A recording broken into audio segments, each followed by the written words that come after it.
और उसके अशरफ के दादा सकीदार ये 70-65 साल से एक साथ मिलके काम किया है।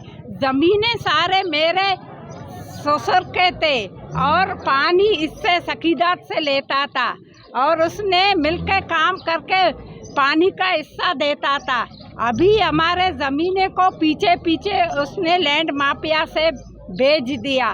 अवैध अंसारी और इसके साथ बेच दिया अशरफ ने और नज़ीर, जाकिर, सिकंदर, ये सब कलमती बलोच है। इसने सारे हमारे ज़मीनें पीछे पीछे बेच दिए और हमारे से बोले ये ज़मीन काली करके निकल जाए यहाँ से। हम कैसे निकलेंगे? तो हमारे पास कुछ नहीं है।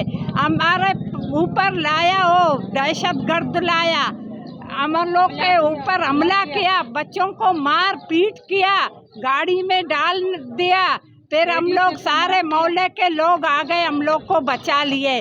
उसने लैंड माफिया वालों को सबको पकड़ के शराबी ताने के हवाले किए, मगर शराबी ताले वाले ने पैसे रिश्वत लेके इन लोग को छोड़ दिया। उसने हमारा कोई साथ भी नहीं दिया।